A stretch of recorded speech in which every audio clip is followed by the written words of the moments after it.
심판주로 임하셨다는 것은 우리 믿음의 사람들에게 있어서 큰 위로가 된 것이죠. 밤모습에 유배되어 있던 요한, 그리고 그 시대적으로 환난과 고통을 당하고 있었던 성도들에게 있어서는 적지 않게 큰 위로가 되고 감사할 수밖에 없고, 오늘 7장 말씀 속에서 찬양과 경배를 보좌에 앉으신 주님 앞에, 또 인을 떼시면서 친히 심판주로서 오신 그 사랑의 어린 양 되신 예수 그리스도 앞에 감사하고 경배하게 되었는데, 그 모든 영광을 받기에 합당하신 분이시죠. 그런데 예수님께서 인을 떼시다가 6째 인까지 떼시고 잠시 쉬시는 듯한 그런 상황이 이루어졌습니다. 자, 심판의 역사가 계속 진행됐습니다. 우리가 6장 말씀 속에 흰 말이 있고 붉은 말이 있고 또 검은 말이 있으며 청황색 말이 있고, 또 더 나아가서 순교자들이 하나님 앞에서 부름받아서 새로운 역사 가운데 감격하는 은혜의 역사가 나타남으로써 이 순교자들이 하나님 앞에 영광을 돌리고, 죽는 수도 순교당하는 수도 하나님께서 정해져 있다는 사실을 알고 그 모든 영광을 하나님 앞에 올려드리게 되죠. 자, 우리 인생 여정의 삶의 모든 것들이 하나님 앞에 달려있다는 것입니다. 6장 12절에 보면 6째 인을 떼실 때에는 엄청나게 큰 지진이 나타났습니다. 그리고는 잠시 쉬시는 듯 하더니 7째 인을 떼시기 전에 14만 4천 명 구원받은 자의 수를 차도록 사랑의 주님께서 직접 개입하시며 함께하고 계셨다는 것입니다. 우리가 성경 속에서 14만 4천이라고 하는 수를 생각해 보면 이것은 상징적인 수입니다. 이 당시에 14만 4천 명을 채운다는 것은 적지 않게 힘겨워 보이는 그런 시기입니다. 어떻게 10만을 동원하나? 그것도 14만 4천 명을 어디서 동원하나? 구원받은 수가 그렇게 많단 말인가? 여러분, 그러나 오늘날 14만 4천이라고 하는 이 수는 그리 많지 않은 수입니다. 그런데 사랑의 주님께서 바로 그에 해당되는 수가 차기까지 모든 심판의 역사를 중지하시고 사랑의 주님께서 함께하고 계시는 참 경이롭고 감격스러운 장면이 나타났다는 것이죠. 자, 이 수를 보면 우리가 5절에 보면 유다 지파 중에 인침을 받은 자가 1만 2천이요 루벤 지파 중에 1만 2천이요 갓 지파 중에 1만 2천이요.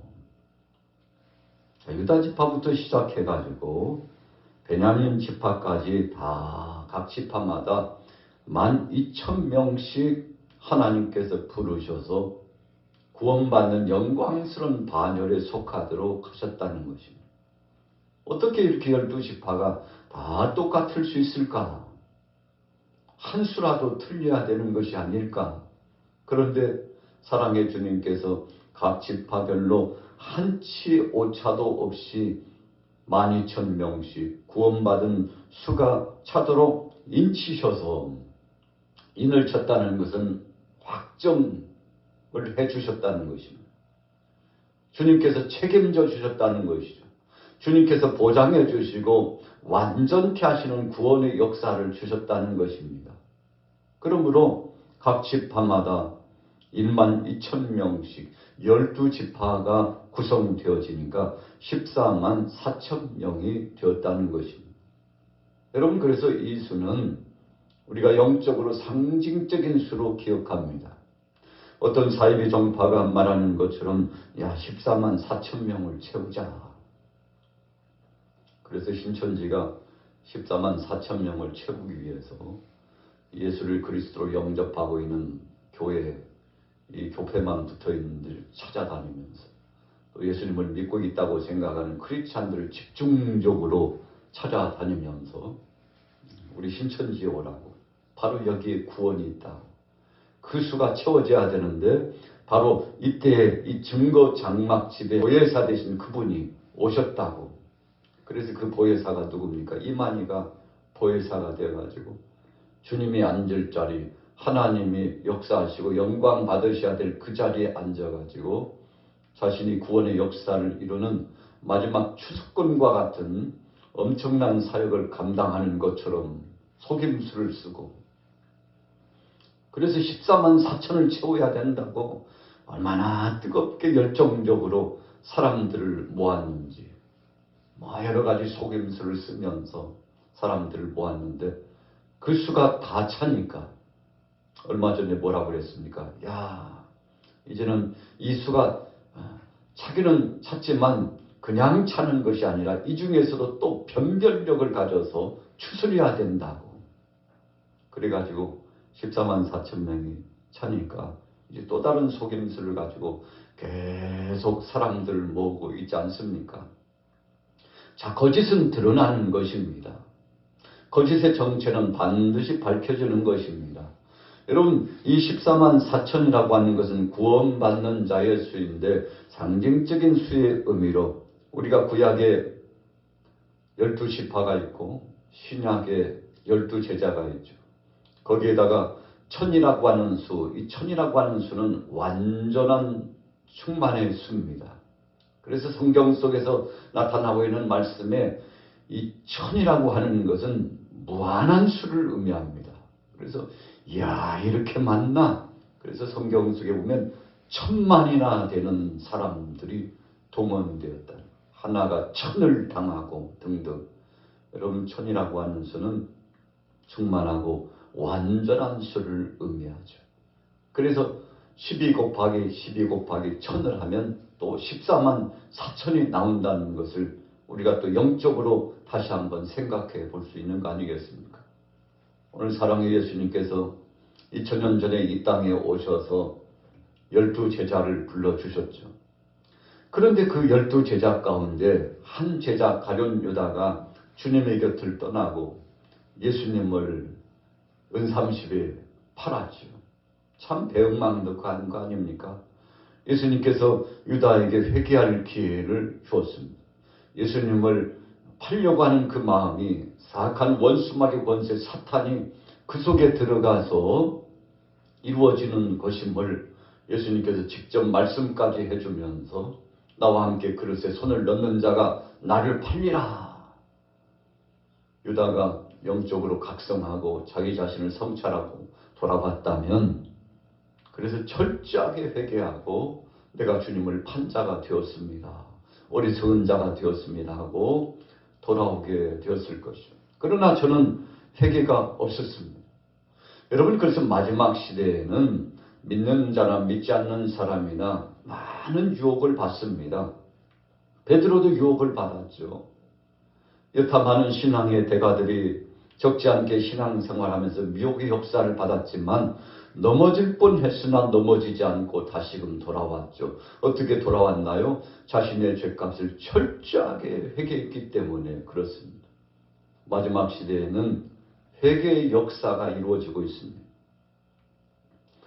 그래서 세례 요한이 예수님보다 6개월 먼저 와서 아주 중대한 사역을 진행하고 주님이 가시는 길, 오시는 길을 닦기 위해서 그가 헌신한다고 했습니다.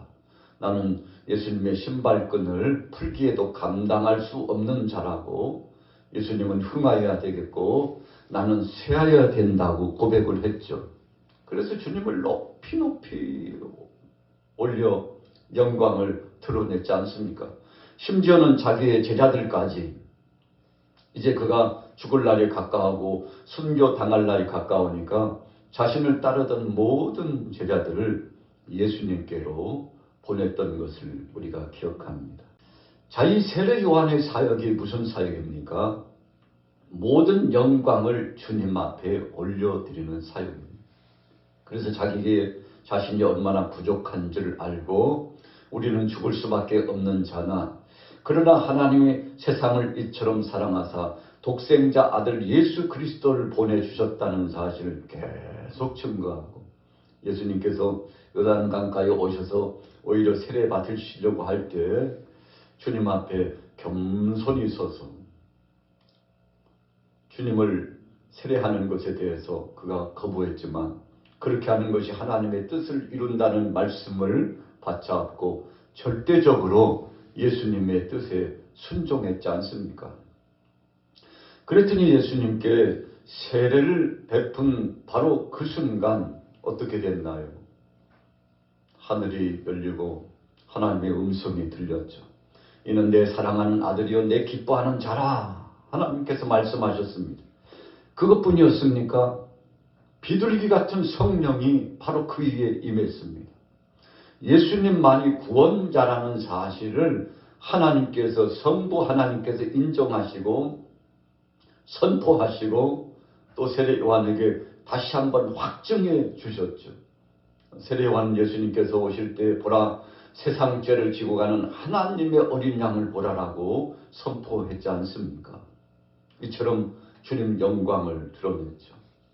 그래서 절대적으로 주님의 말씀에 순종하고 때를 기다렸는데 그가 마침내 순교의 제물이 되었잖아요.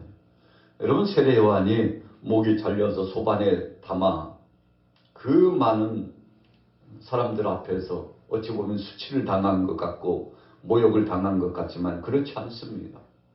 주께서 그의 핏값과 순교의 역사를 흥량하여 주셨습니다. 그래서 예수님께서 세례 요한에 대해서 평가하시면서 말씀할 때 얼마나 크게 칭찬하셨습니까? 여인이 낳은 자 중에 가장 으뜸이다, 가장 큰 자가 바로 저 세례 요한이라고 예수님께서 칭찬해 주셨잖아요.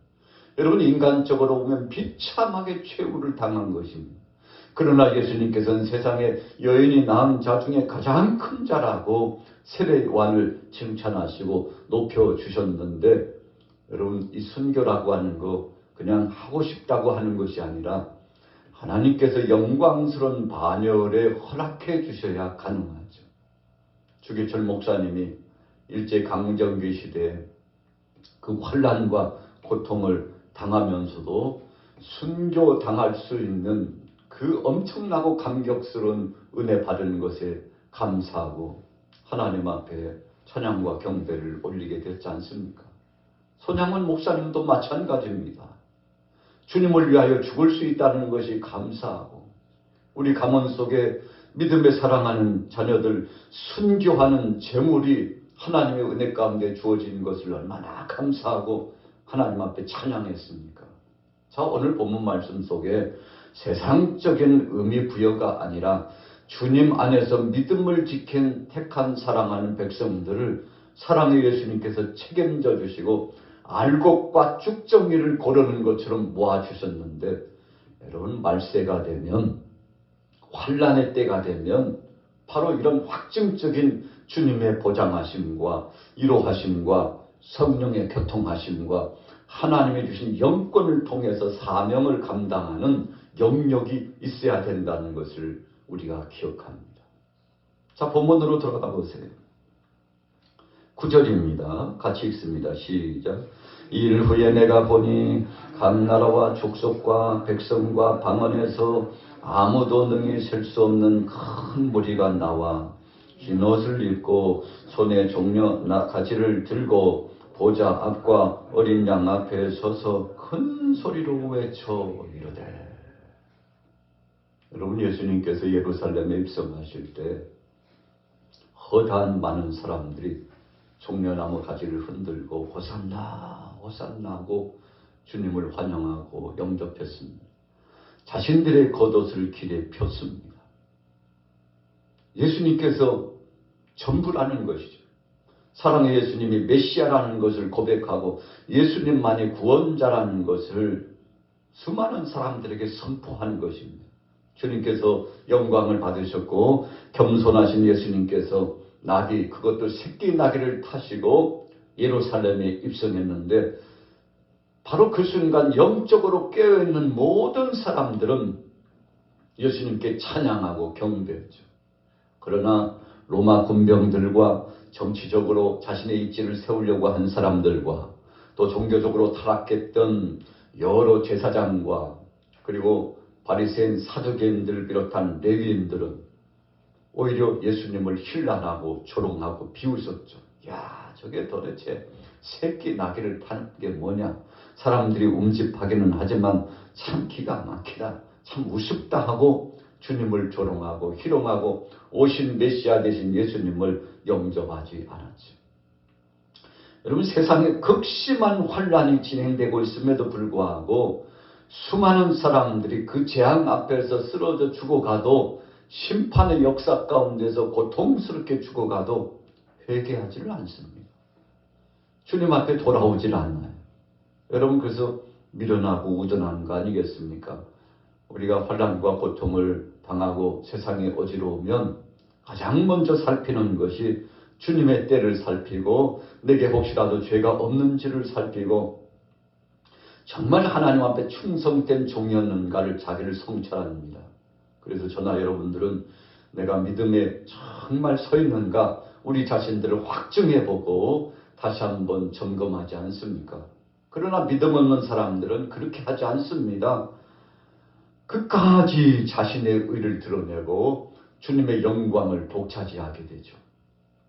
자, 오늘 사랑의 주님께서 택한 백성들 14만 4천 구원받은 수를 불러내시는데 환난과 핍박이 진행되는 그 와중에도 주께서 믿음의 사람들을 책임져 주셨다는 확증입니다. 우리가 구약 성경에서 사드락과 메삭과 아벳느고와 다니엘 한번 보세요. 극심한 환난과 고통과 위협이 왔지만 하나님 버리지 않고 믿음을 지켰죠. 그 결과 어떻게 됐습니까? 하나님께서 저들을 살리시고 만천하의 믿음의 사람을 책임지신다는 것을 본보기로 보여주셨잖아요. 그것도 이국 땅에서 하나님이 없다고 소리치고 우상숭배가 만연한 바로 그 지역에서 믿음의 사람들을 세워주었는데, 여러분, 이 시대에 세상에 하나님이 없다고 하는 사람들이 얼마나 많습니까? 복음을 전해도 받아들이지 않습니다. 당신이나 믿으라고. 그리고 교회를 희롱하고 믿음의 사람들을 능욕하고 하나님의 영광을 가리고 욕보이고, 여러분, 세상은 그렇습니다. 그런데 심판의 때가 분명히 가까워 오게 되었다는 것입니다. 자, 11절 보세요. 모든 천사가 보좌와 장로들과 내 생물의 주위에 서 있다가 보좌 앞에 엎드려 얼굴을 대고 하나님께 경배하고. 자, 흰 옷을 입은 구원받은 사람들이 하나님 앞에 찬양하고 경배하고 천군 천사들이 찬양하며 경배하고.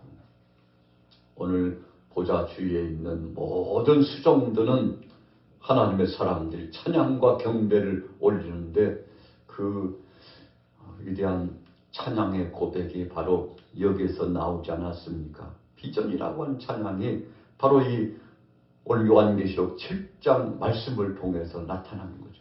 보좌에 앉으신 그분이 우리를 구원하셨음을 찬양하고 경배하는데, 오늘 저와 여러분들도 사랑의 주님 앞에 가게 되면 손을 높이 들고 영광 중에 임재하신 그 주님, 세상을 심판하시고 그래서 진리와 비진리가 어떤 것인가를 가리고 순종한 자와 불순종한 자를 가리고 알곡과 쭉정이를 가리고 영원히 지옥불에 들어갈 자와 영원히 천국의 소망 가운데 주님과 함께할 자를 이 두 부류로 가르셔서 생명책에 기록된 대로 그 이름의 수대로 주님께서 구원하시는데, 여러분, 그 구원의 수가 바로 14만 4천이라고 하는 상징적인 의미의 수로 우리 가운데 함께하고 계시다는 거죠. 여러분, 그래서 우리가 인간적으로 하나, 둘, 셋, 넷 이렇게 세는 셈의 숫자를 통한 그런 것이라고 생각하면 착각할 수 있고 오해할 수 있고 하나님의 뜻을 거스를 수 있습니다.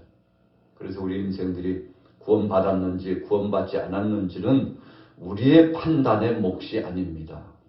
주님이 하실 일입니다. 우리는 때론 우둔해가지고 우리가 그 많은 사람들을 정죄하고요, 마치 내가 하나님이신 것처럼 판단하고 이런 것이라고 저런 것이라고 결정하고 폄하시키고 능욕할 때가 많은데, 여러분 그렇게 살면 엄청나게 큰 죄를 하나님 앞에 범하는 것입니다.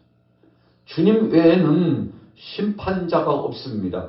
주님만이 알곡과 쭉정이를 가리시고 주님만이 판단하시고 결정하시는 것이기 때문에 주님 앞에 서 있는 우리 모든 만백성들은 두렵고 떨림으로 주님의 심판을 고대하고 믿음으로 그분을 맞이할 준비를 할 뿐인 것입니다. 자, 보십시오. 14절에 같이 읽습니다. 14절 시작. 내가 말하기를 내 주여 당신이 아시나이다 하니 그가 나에게 이르되 이는 큰 환란에서 나오는 자들인데 어린 양이 피에 그 옷을 씻어 희게 하였느니라.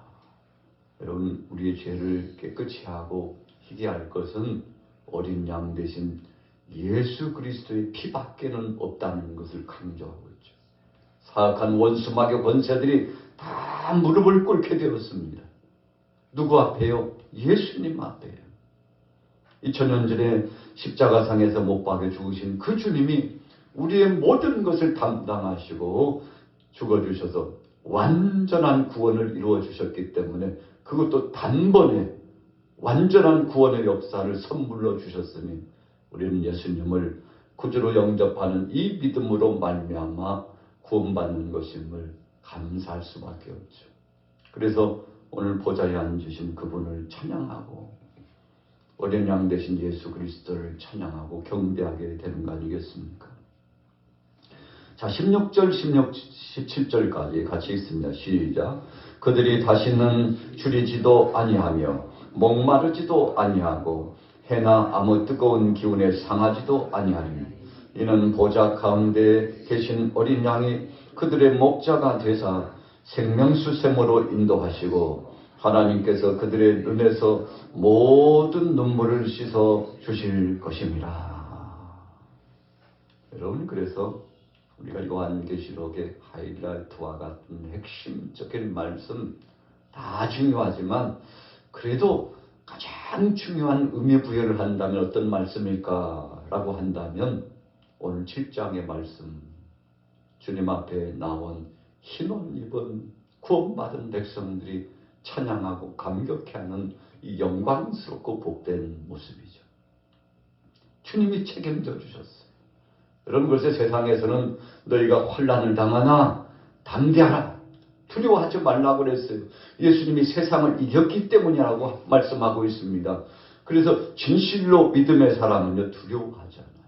어떤 사람들은 종말이 되고 말세가 됐는데 어떡하냐고 발을 동동 구르면서 긴장감을 갖고 하나님을 경외하는 경외심을 갖고 나 자신의 믿음을 돌아보는 것은 좋습니다만 공포에 질려가지고 어떡하냐고 두려워 떨면서 발을 동동 구르면서 여러분 이렇게 생각하는 것은 믿음 없는 자세죠. 믿음의 사람은 어제도 준비하고 오늘도 준비가 된 사람입니다.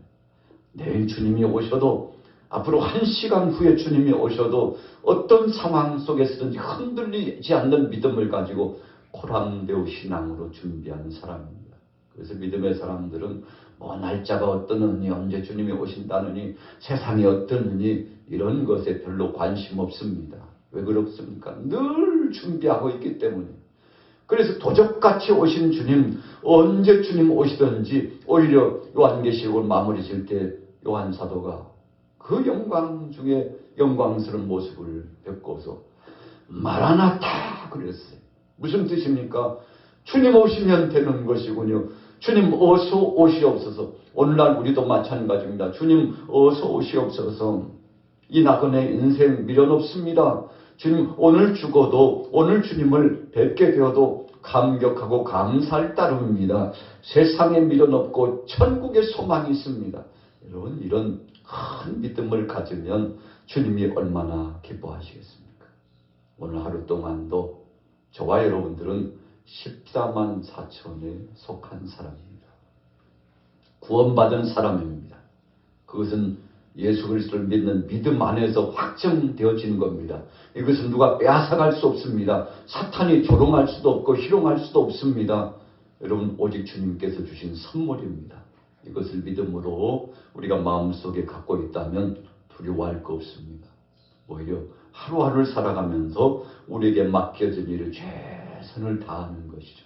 오늘 이 예배에 동참하신 여러분, 주님 앞에 영광 돌리면서 오늘 찬양과 경배로 영광 돌렸던 흰 옷 입은 주님의 피를 묻혀 은혜 받은 모든 백성들처럼 하루하루를 믿음으로 승리하게 되시기를 예수님의 이름으로 축원합니다.